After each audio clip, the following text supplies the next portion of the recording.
ఈ రోజుల్లో ₹1,00,00,000 చేతిలో ఉంటే ఆర్థిక భరోసాతో పాటు సొంత ఇల్లు లేదా పిల్లల భవిష్యత్తు లాంటి పెద్ద లక్ష్యాలను సులువుగా చేరుకోవచ్చు. అయితే ₹1,00,00,000 సంపాదించాలంటే మామూలు విషయం కాదు.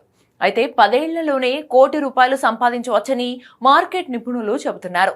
సరైన క్రమశిక్షణ, వ్యూహాత్మక పెట్టుబడి ఉంటే ఇది ఖచ్చితంగా సాధ్యమేనంటున్నారు.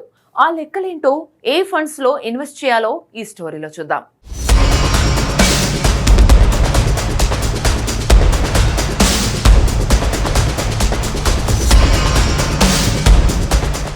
అంతకంటే ముందు మార్కెట్లో పెట్టుబడులు రిస్క్తో కూడుకుని ఉంటాయి. కాబట్టి ఖచ్చితంగా మీ ఫైనాన్షియల్ అడ్వైజర్ని సంప్రదించిన తర్వాతే పెట్టుబడులపై నిర్ణయం తీసుకోండి. 10 ఏళ్లలో ₹1,00,00,000 సంపాదించాలంటే మన ముందున్న అత్యుత్తమ మార్గం ఈక్విటీ మ్యూచువల్ ఫండ్స్.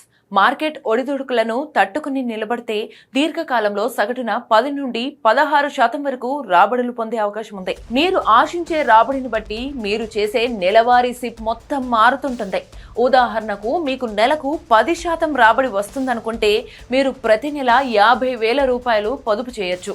అయితే ఒకవేళ 12% రాబడి వస్తే నెలకు ₹45,000 వరకు సరిపోతుంది.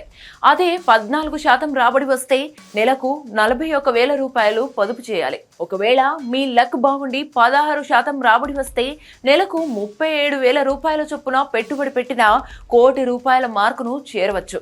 ఇక్కడ గుర్తుంచుకోవాల్సిన విషయం ఏమిటంటే, సాంప్రదాయక స్థిరాదాయ పథకాలు అంటే ఎఫ్డీలు లేదా సేవింగ్స్ అకౌంట్స్ ద్వారా 2 అంకెల రాబడి రావడం దాదాపు అసాధ్యం. పైగా పెరుగుతున్న ద్రవ్యోల్బణం మీ పొదుపును హరిస్తుంది. అందుకే ద్రవ్యోల్బణాన్ని మించి రాబడిని ఇచ్చే శక్తి కేవలం ఈక్విటీలకి మాత్రమే ఉంది. అందుకే మీ లక్ష్యం 10 ఏళ్ల కాల పరిమితితో ఉంటే మీ వ్యూహం పూర్తిగా ఈక్విటీల చుట్టూనే ఉండాలి. మరి ₹1,00,00,000 లక్ష్యం కోసం డబ్బును ఎక్కడెక్కడ కేటాయించాలి? పోర్ట్ఫోలియో ఎలా ఉండాలి? నిపుణులు సూచిస్తున్న మోడల్ పోర్ట్ఫోలియోను ఒకసారి గమనిద్దాం. మీ పెట్టుబడిలో 50% ఫ్లెక్సీ క్యాప్ ఫండ్స్ లో ఉండాలి. అయితే ఇవి మార్కెట్ పరిస్థితులను బట్టి పెద్ద మధ్య తరహా కంపెనీల్లో పెట్టుబడి పెట్టి స్థిరత్వాన్ని ఇస్తాయి. ఇక 25% మిడ్ క్యాప్ ఫండ్స్ కు కేటాయించాలి. ఇవి ఒడిదుడుకులకు లోనైన లాంగ్ రన్ లో అద్భుతమైన వృద్ధిని చూపిస్తాయి.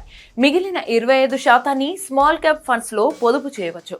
అయితే మీరు రిస్క్ తీసుకోగల సామర్థ్యం ఉంటేనే వీటిని ఎంచుకోవాలి. ఎందుకంటే ఇవి high risk high reward category.